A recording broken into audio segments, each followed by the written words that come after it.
Hi friends, Ayyanar துணை சீரியலில் இன்றைக்கி நாளைக்கான எபிசோடு பார்க்கலாம். புதுசாக பார்க்குறவங்களா இருந்தால் சப்ஸ்கிரைப் பண்ணிக்கோங்க, லைக்கு ஹைப்பு கொடுத்து விடுங்க. வாங்க வீடியோக்குள்ளே போகலாம். நேற்றுக்கு எபிசோடு வந்து எதில் முடிச்சிருப்பாங்கன்றது பார்த்தீங்கன்னா, பல்லவனை வந்து வீட்டுக்கு கூட்டிகிட்டு வந்து சேரன் எல்லாருமே வந்து கோச்சிக்கிட்டு இருப்பாங்க இல்லைங்களா, அப்படியே கதையை முடிச்சிருப்பாங்க. இன்றைக்கி வந்து பார்த்திங்கன்னா அதே இதை கண்டினியூ ஆகும். சேரன் பாண்டியன் சோழன் எல்லாருமே வீட்டில் இருக்கும்போது வந்து பார்த்திங்கன்னா, சேரன் என்ன கேட்பார்னா சோழன்கிட்ட, ஏன்டா அவன் தான் லாட்ஜுக்கு போகிறான்னு தெரியுது, அட்லீஸ்ட் நீ அவனை கூப்பிட்டு இருக்கலாம்ல, அட்லீஸ்ட் போலீஸ் கேஸாவது ஆகாத இருந்திருக்கோம் இல்லையா அப்படின்ற மாதிரி தான் வந்து சேரன் வந்து கேட்டிருப்பாரு. அதுக்கு சோழன் சொல்லுவார், அது பல்லவனான்றது என்னால் ரியலைஸ் பண்ணவே முடியல, காலேஜ் போனவன் எப்படி இங்கே இருக்கிறான், அதுவும் எனக்கு ஒரே குழப்பத்தில் இருந்தது, இவன் மட்டும் தான் வந்திருக்கிறான்னு பார்த்தா அந்த பொண்ணு வருது, அந்த பொண்ணு ஏற்கனவே பிரச்சனை பண்ணதுன்றதுனால நான் அந்த பொண்ணுக்கிட்ட போய் பேசினா மறுபடியும் பிரச்சனை அதிகமாகுன்றதுனால நான் போகவே இல்லை. சரி, வெளியில் நிற்கிறாங்களே பேசிட்டு இப்படி போயிடுவான்னு பார்த்தாக்கா இவன் நேராக லாட்ஜு கூட்டின்னு போவான்னு நான் என்னத்தை கண்டேன் நான் அப்படின்ற மாதிரி தான் வந்து சோழன் வந்து சொல்லுவார். அவனை ஏன் நீ அங்கே உள்ளார விட்ட, நீ கூப்பிட்ருக்கலாமே அப்படின்ற மாதிரி மறுபடியும் வந்து சேரன் கேட்பார். என்னென்னா அவன் பல்லவனான்றதே என்னால் யூகிக்கவே முடியல, அது பல்லவனா இல்லை பல்லவன் மாதிரி வேறு யாராவதா அப்படின்றத நான் யோசித்து முடிக்கிறதுக்குள்ளே சரி வெளியில் பேசின்னு இருப்பான்னு பார்த்தேன், அவன் நேராக உள்ளே கூட்டின்னு போவான்றது எனக்கு தெரியாது அப்படின்னு சொல்லிட்டு சோழன் சொல்லும் போது சேரன் என்ன கேட்பார்னா, அட்லீஸ்ட் கேஸ் ஆகாமல் இருக்கிறதுக்கு நீ அவனை கூப்பிட்டுட்டு வந்திருக்கலாமே அப்படின்ற மாதிரி இவர் கேட்பார். எனக்கு என்னென்னா தெரியும் போலீஸ் அங்கே வருவாங்க, இந்த மாதிரி ரைடு போவாங்கன்றது, அட்லீஸ்ட் நான் அங்கே இருந்ததுனால தான் இதையாவது பண்ண முடிஞ்சுது அப்படின்ற மாதிரி தான் வந்து சோழன் சொல்கிறதுக்கு சேரன் வந்து என்ன சொல்லுவாருன்னா, போடா அப்படின்ற மாதிரி தான் வந்து சொல்லுவார். அதுக்கப்புறம் நிலா கிட்ட சொல்லுவாங்க, இவன் இந்த மாதிரிலாம் பண்ணுவான்னு நான் நினச்சி கூட பார்க்கல, ஸ்கூல் ஃபீஸ் கட்டணும், இதை பண்ணணும் அதை பண்ணணும்னு சொல்லிட்டு கேட்கும் போதெல்லாம் பணத்தை எடுத்து எடுத்து கொடுத்தேன், நான் ஒரு தப்பு பண்ணுறேன் அப்படின்ற போது நம்மக்கிட்ட மறைக்கிறானேன்னு ஒரு குற்ற உணர்ச்சியே இல்லாத அவ்வளோ அவ்வளோ ஜாலியாக இருந்தான். அவனாலாம் எப்படி தான் இப்படி இருக்க முடிஞ்சதுன்னே தெரியல எனக்கு. அவன்கிட்ட இனி பேசவே மாட்டான், அவன் மூஞ்சில் முழிக்க மாட்டேன், சின்ன பிள்ளைன்னு பார்த்தா இவ்வளோ வேலையெல்லாம் பண்ணுறான் அவன் அப்படின்ற மாதிரி தான் வந்து சேரன் வந்து நிலா கிட்ட சொல்லுவார். உடனே நிலா வந்து என்ன சொல்லுவாங்க, அதெல்லாம் விடு, நான் சின்ன பையன் தானே பார்த்துக்குவான், மாற்றிக்கிறான் தானே சொன்னான் இல்லையா அப்படின்ற மாதிரி தான் வந்து அவர் சொல்லுவார். உடனே வந்து சேரன் என்ன சொல்வார்னா, இவன்லாம் மாற்றிக்குவானாமா, நம்மளை எத்தனை நாள் என்னை ஏமாற்றிருப்பான், ஒரு நாள் என்னை பார்க்கும்போது நான் கஷ்டப்படும் போது அவனுக்கு அது தெரியலையா, இந்த மாதிரி செய்யலாமா செய்யக்கூடாதான்றது கொஞ்சம் யோசித்து பார்த்துருப்பான் இல்லையா, எதையுமே அவன் யோசித்து பார்க்காத அவன் பாட்டுன்னு செஞ்சானே அப்படின்ற மாதிரி தான் வந்து சேரன் வந்து சொல்லுவார். அடுத்த செகண்ட் வந்து பார்த்திங்கன்னா இவங்க பாண்டியன் பேசின்னு இருக்கும்போதே வந்து பாண்டியனுக்கு வந்து வானதி வந்து கால் பண்ணுவாங்க. என்ன பண்ணுற பாண்டி, நான் அன்பிளாக் பண்ணிட்டேன், உன்னை பார்த்தியா அப்படின்ற மாதிரி தான் வந்து அவங்க பேசுவாங்க. உடனே வந்து இந்த வீட்டில் என்ன சுச்சுவேஷன் இருக்குதுன்றது வந்து தெரியாத அவர் பாண்டி வந்து என்ன பண்ணுவார்னா, வானதி சொல்லு என்ன பண்ணுறேன், நான் எவ்வளோ ஒரு அன்பிளாக் பண்ணிவிட்டு உங்கள்கிட்ட நான் பேசுகிறேன், உங்கள்கிட்ட ஒரு எதிர்பார்ப்பே இல்லையே, ஏன்டா ஃபோன் பண்ண அப்படின்ற மாதிரி தானே நீ பேசுகிற அப்படின்ற மாதிரி தான் வந்து அவங்க வந்து வானதி வந்து பாண்டியன்கிட்ட வந்து கேட்பாங்க. அப்படிலாம் ஒன்றும் இல்லை வானதி, இங்கே கொஞ்சம் பிரச்சனை அப்படின்ற மாதிரி தான் வந்து அவர் பேசுவார். என்ன பிரச்சனை அப்படின்ற மாதிரி தான் வந்து வானதி கேட்பாங்க. இல்லை பல்லவனா என்னாச்சு அவனுக்கு அப்படின்ற மாதிரி தான் கேட்பாங்க. அதெல்லாம் ஒன்றும் இல்லை அப்படின்ற மாதிரி தான் வந்து பாண்டியன் சொல்லுவார். சரி நீ எதுக்கு கால் பண்ண, இல்லை நீ என் வீட்டுக்கெல்லாம் வந்து என்கிட்ட பேசிட்டு போன, சரி மனசு கேட்காம தான் கால் பண்ணேன் நான் உனக்கு அப்படின்ற மாதிரி தான் வந்து வானதி சொல்லுவாங்க. சரி அதெல்லாம் ஒன்றும் இல்லை அப்படின்ற மாதிரி பேசும்போது, இன்னும் நான் எவ்வளோ ஒரு எக்ஸைட்மெண்ட்டாக பேசுகிறேன், நீ ஏதோ ஏனோ தானோ அப்படின்ற மாதிரி இருக்கிறியே அப்படின்ற மாதிரி வந்து வானதி கேட்டதுக்கு, அப்படிலாம் ஒன்றும் இல்லை அப்படின்னு சொல்கிறதுக்குள்ளே வானதி ஃபோனை கட் பண்ணிவிடுவாங்க. திரும்பவும் பாண்டியன் கால் பண்ணி பேசுவாங்க. அப்படிலாம் ஒன்றும் இல்லை, இங்கே கொஞ்சம் சின்ன பிரச்சனை, அந்த முடிச்சதுக்கப்புறம் நானே உனக்கு கால் பண்ணுறேன் அப்படின்ற மாதிரி சொல்லுவார். என்ன பிரச்சனை அப்படின்னு சொல்லி கேட்டதுக்கு, அதெல்லாம் நான் நாளைக்கு சொல்லிக்கிறேன் அப்படின்னு சொல்லிட்டு ஃபோனை வச்சுருவார். அதுக்கப்புறம் வந்து சேரன் வந்து எவ்வளோ இவன் இந்த மாதிரிலாம் செய்வான்னு நான் நினச்சி கூட பார்க்கலப்பா, இவன் இந்த மாதிரி கஷ்டப்படுத்துவான், சின்ன பையன் பார்த்தா இவன் இவ்வளோ பெரிய வேலை பண்ணிட்டு வரான் அப்படின்ற மாதிரி தான் வந்து சேரன் வந்து நிலா கிட்ட சொல்லுவாங்க.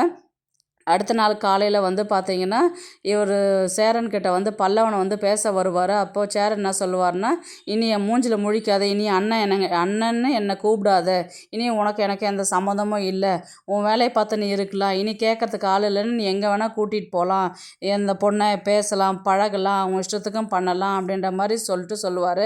அண்ணா நான் பண்ணது தப்பு தானே, என்கிட்ட பேசுனேன் அப்படின்ற மாதிரி வந்து பல்லவன் வந்து பேசுவார். உடனே வந்து சேரன் என்ன சொல்வார்னா நிலா கிட்ட, ஏன்பா இந்த மாதிரி இவர் எங்கன்னா சுற்றலாம் போகலாம் வர்றான்னு சொல்லிட்டு காசெல்லாம் கொடுக்காதெல்லாம் இருக்க மாட்டேன், கண்டிப்பாக காசை கொடுப்பேன் படிக்கிறதுக்கு.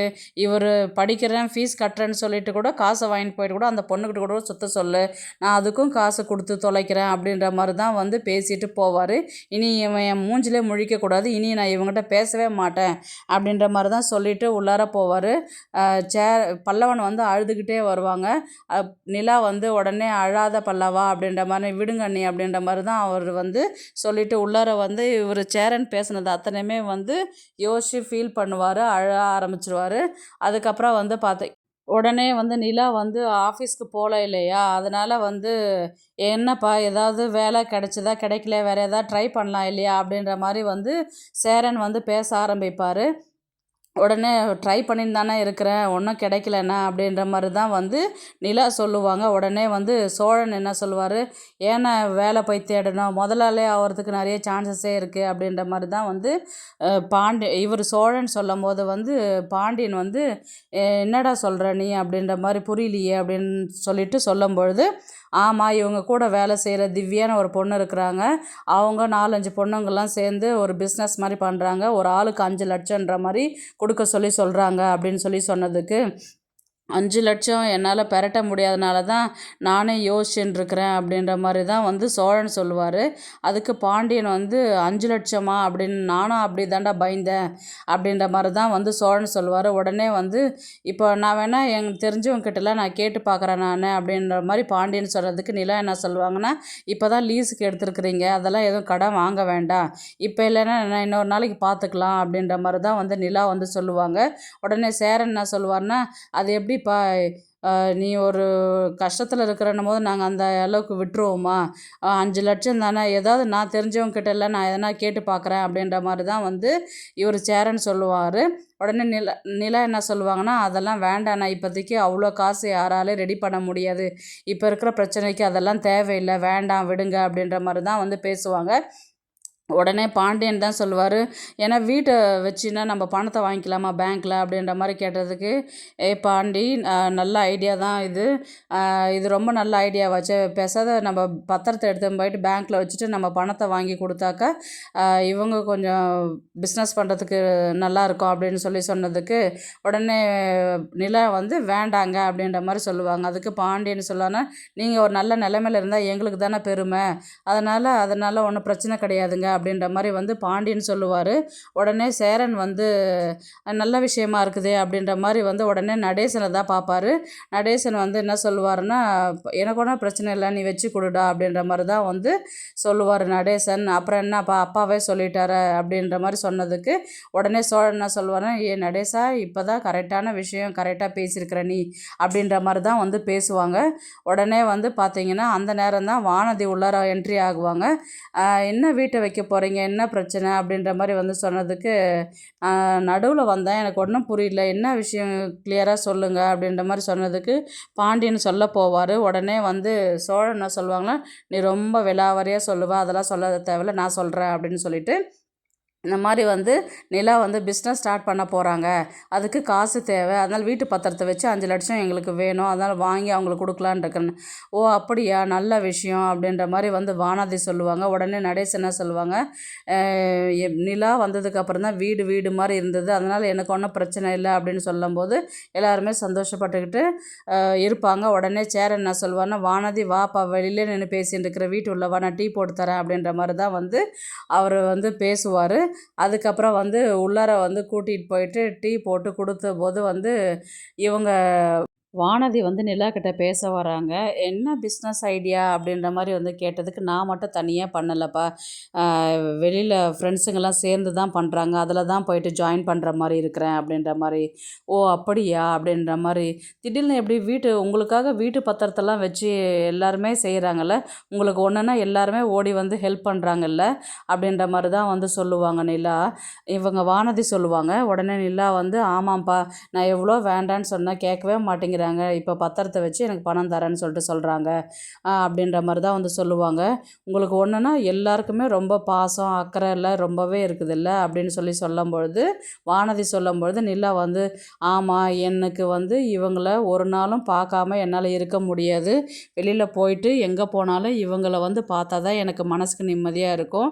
அது என்னவோ தெரியல, நானும் எங்கள் அப்பா அம்மாவை விட்டுட்டு இத்தனை நாளாக இருந்துட்டேன். ஆனால் இவங்கக்கிட்ட பேசாமல் பழகாமல் இருக்கவும் முடியல. அதனால தான் இந்த வீட்டை விட்டு என்னால் போகவும் முடியல அப்படின்ற மாதிரி தான் வந்து நிலா வந்து வானதிக்கிட்ட சொல்லுவாங்க. ஆனால் உங்கள் மேலே இருக்கிற அக்கறை மாதிரிலாம் என் மேலே அக்கறையே பட மாட்டேங்கிறாங்களே யாரும் அப்படின்ற மாதிரி வானதி சொல்லுவாங்க. இல்லையே, உங்கள் மேலே எல்லாருக்குமே அக்கறை இருக்குது அப்படின்னு. அக்கறை இருக்குதே அப்படின்ற மாதிரி தான் வந்து நிலா சொல்லுவாங்க. இல்லை, உங்களுக்கு ஒரு பிரச்சனை அப்படின்னும்போது சோழன் வந்து உங்களுக்காக ஹெல்ப் பண்ணுறாரு இல்லை, ஆனால் உங்கள் கல்யாணமே ஒரு காமெடி கல்யாணம். ஆனால் உங்களுக்கு ஒரு பிரச்சனைன்னா சோழன் வந்து எல்லாத்துக்குமே ஹெல்ப் பண்ணுறாரு, உங்களுக்கு உறுதுணையாக இருக்கிறாரு, எல்லாத்துக்குமே ஹெல்ப் பண்ணுறாரு. ஆனால் பாண்டி அந்த மாதிரி வந்து எனக்காக இருக்க மாட்டேங்கிறாரு.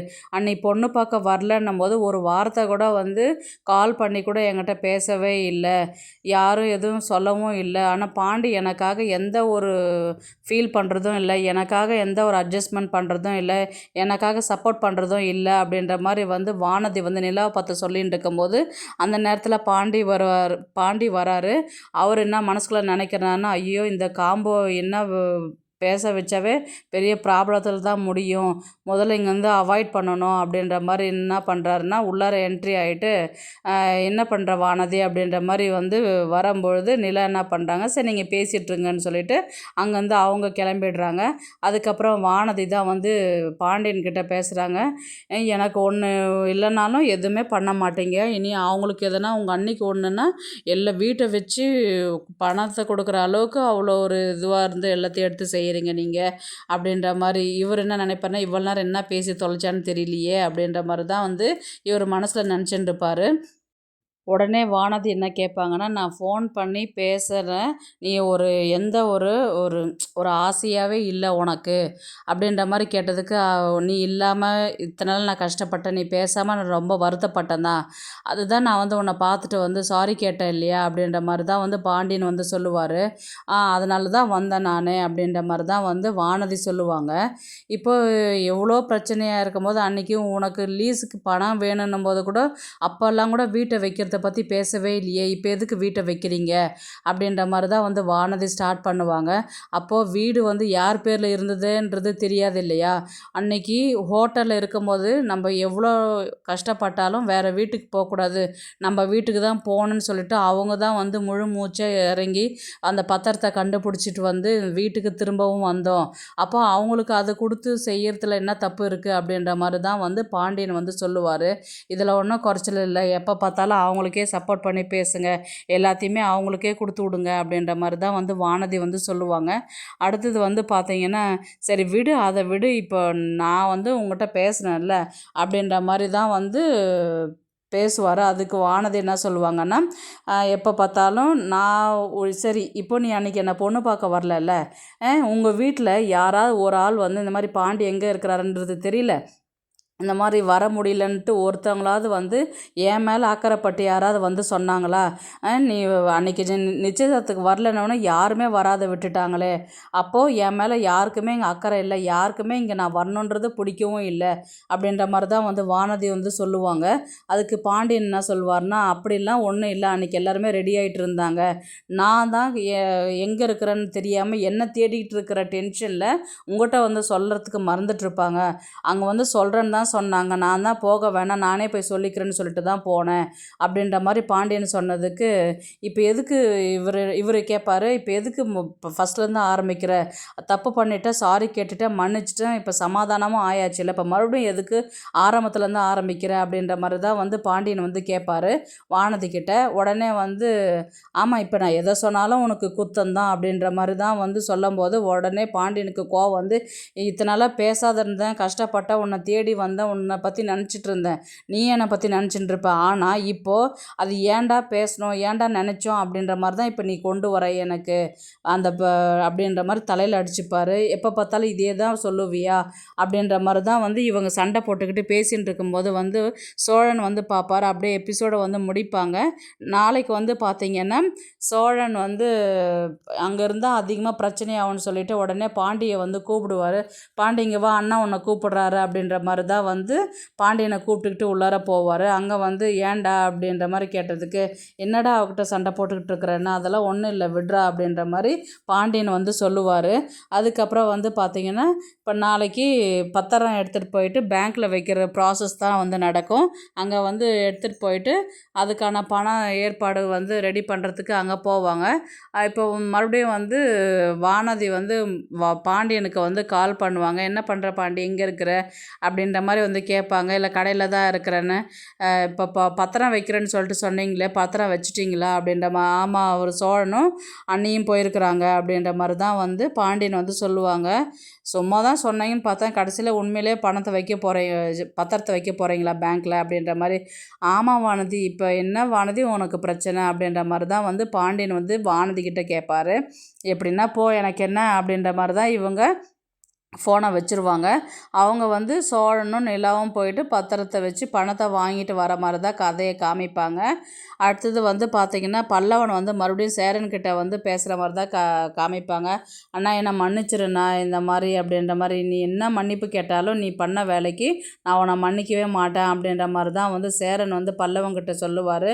உடனே வந்து கையெடுத்து கும்பிட்டு காலில் விடுறதுக்கு போவார்.